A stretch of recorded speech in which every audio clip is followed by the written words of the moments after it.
Hello everyone and welcome back for another Heffy Doodle video. This is Cassie. Today we're going to be making a Dino Winter box card, and so let's talk about what we're using. Of course, if we're making this, we have to have the big shadow box die. We're also going to be using the Wanna Build a Snowman stamps and their matching dies. And then we also have the Dino Time with its matching dies. Love this little stamp set, so cute. Then we also have the Stoney Maloney stencil, and we're going to use that with some PIXIE spray. And then we also have some alcohol marker cardstock that Heffy Doodle carries. All right, let's go ahead and get our box cut out. I have some gray cardstock.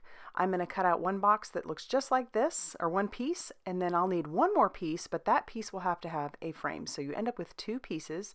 I used an entire piece of 8.5 by 11 cardstock, and I did have some leftovers. I am going to cut out two of those hills, and then I need one for my background. And then we're going to go ahead and start doing some stenciling. So I've decided I needed PIXIE spray on the back of that, and that's just like a low tack sticky that will keep that stencil in place, and I find it very, very helpful. And I've got some Hickory Smoke Distress ink along with a blender brush, and it looks like I'm not really doing much, but trust me, I am. When I pull that stencil away, you are going to see that it is a nice subtle stony background, and it makes the box look like it's got some stony texture. So once I've pulled that away, you'll see. And of course there's Miles. Max was on my lap just a second ago. And then we'll do it to the other piece as well. And then this is what will form your box. All right, so there we have it, the two pieces. We can set those off to the side, and then we can move on to our other pieces. Here I have this first hillside. I am sponging on some Forest Moss Distress Oxide ink. And the paper that I chose to use was some Bristol Smooth Cardstock for that, just easy blending that way. And next I'll work on my sunset background. And again, once again, it's some more Bristol Smooth Cardstock. And then I'm just sponging on some Mustard Seed is the color I started with. My next color will be some Abandoned Coral. And then I'll just keep blending those back and forth till I'm happy with how those have blended into each other. And then that final color is Wilted Violet. You might not think that those would blend as well, but believe it or not, they really do. So trying to make sure that my fingers are a little bit covered and I'm not leaving little fingerprints, because that is the downside to Distress Oxide, is you can leave your fingerprints all over it until it's dry. And then just, again, blending back and forth till I'm happy with how that looks.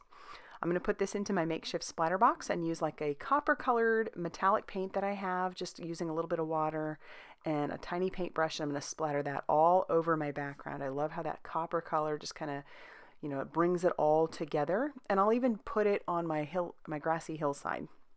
So that's how that looks. And now we'll need to stamp out our images. So I have some of that alcohol marker cardstock in my Mini Misty, and I'm just going to ink up all my images using some Ink on 3 Blackout ink, which is good for alcohol marker coloring. I'm going to Copic color these. And then I do want to stamp out the trees. Here I'm trying to do a rock and roll technique. I don't highly recommend this with your Distress Oxides. As you can tell, it will transfer the lighter color to the darker color. And so to get rid of that, I'm actually just going to take my smaller leaf, and I'm going to ink it up using that color. That color was the Forest Moss, and my lighter color was the peeled paint. So I'll just pick up all that color that transferred over. This doesn't happen with your normal like dye-based inks, but Distress Oxides are a little bit different, so you can absolutely transfer that color. And I'm not saying you would ruin your ink pad, but I don't really recommend doing it. All right, for my trunks, I'm going to just ink those up with some Vintage Photo, and I'll stamp those out a few times. And then we're going to move on to doing our coloring. I don't want these to be snowmen. I want them to be rockmen. You know, if you're dinosaurs, I guess the only way you're celebrating your winter is maybe to make a snowman, but with rocks. So I'm using my W Copic markers. I've got W4 as my lightest color, and then W6, adding some dots here and there and some shadowing and shading and blending that out.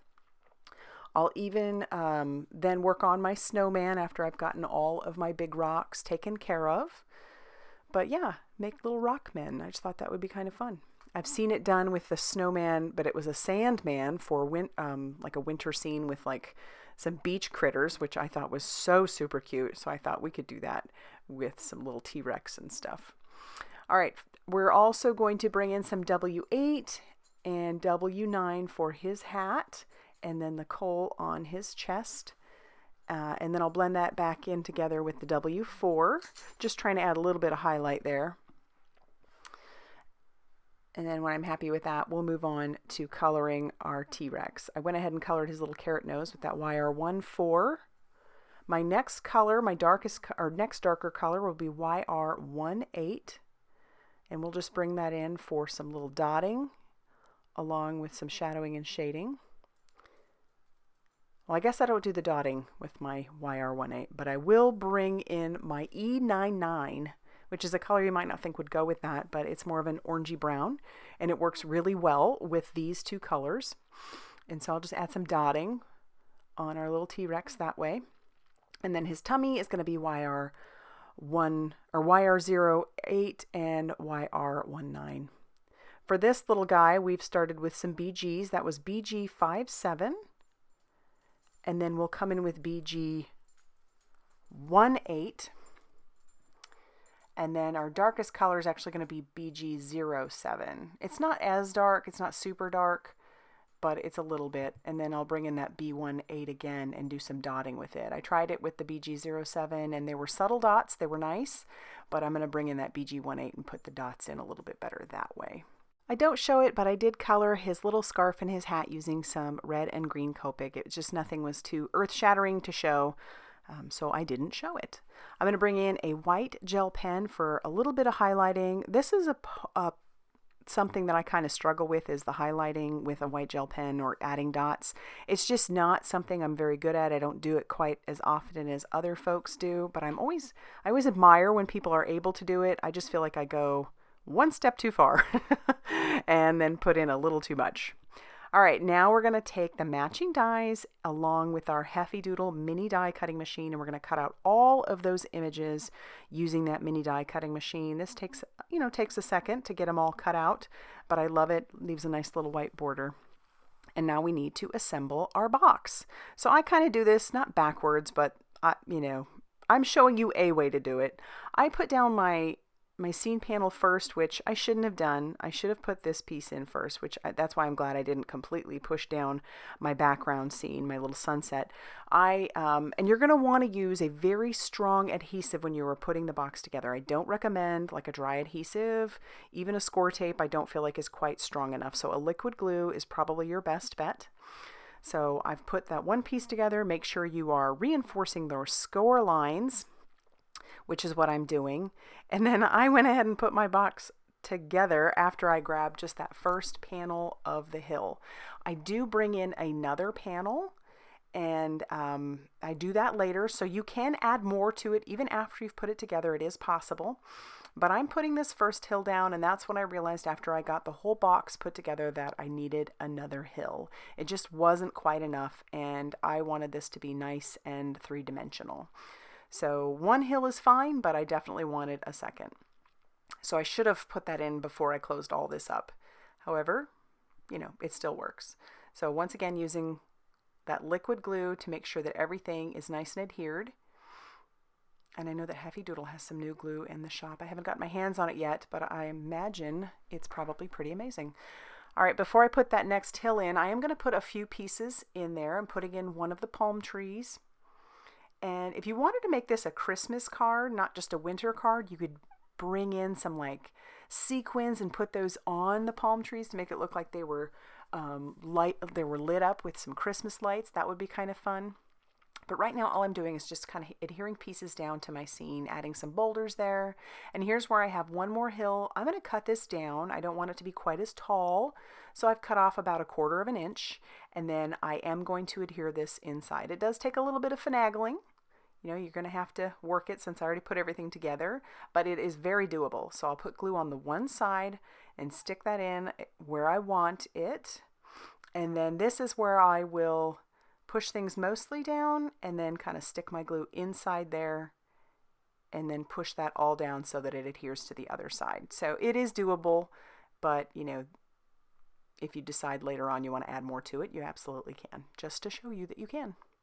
Now I'm adding more of my little pieces, my T-Rex with his Rockman, and then this little dinosaur. I actually end up having to cut off his back end. He just wasn't going to fit in there otherwise. And then I'll start even adding pieces to the front panel, which makes it even more dimensional. I love that about these boxes. You can add so much dimension to them, and then still they are flat when they go inside of an envelope, which is fabulous. So here I am just adding more pieces. This is even to the front panel. So cool. All that dimension in there. And then I do have to stamp out a sentiment, so I've grabbed one of the sentiments from the Want to Build a Snowman. This says, sending you our warmest, and then wishes, and that has a matching die, so I went ahead and used that matching die, and then cut out the other sentiment, and I'll adhere it to the front of my box, and I'll even adhere the wishes down to the very bottom right hand corner. I decided it kind of looked like it was just kind of sitting there, sending our warmest wishes, so I will grab a black gel pen, and I'll add a few dots right in front of wishes, like it's saying, sending our warmest ... wishes. So I really like how this turned out. It's a nice little, like, if you live in a warmer climate, this would be kind of fun to send to somebody who maybe lives in a colder climate. But isn't that great? And then it'll fold completely flat and fit inside of an A2 sized card envelope. Isn't that wonderful? I love it. So there you have it, nice and flat, and then it pops open to be a box. All right, so that's it. If you liked this video, go ahead and hit that like button and subscribe if you haven't already done so. And as always, thank you so much for stopping by, and I will see you very soon in another video. Bye, everybody.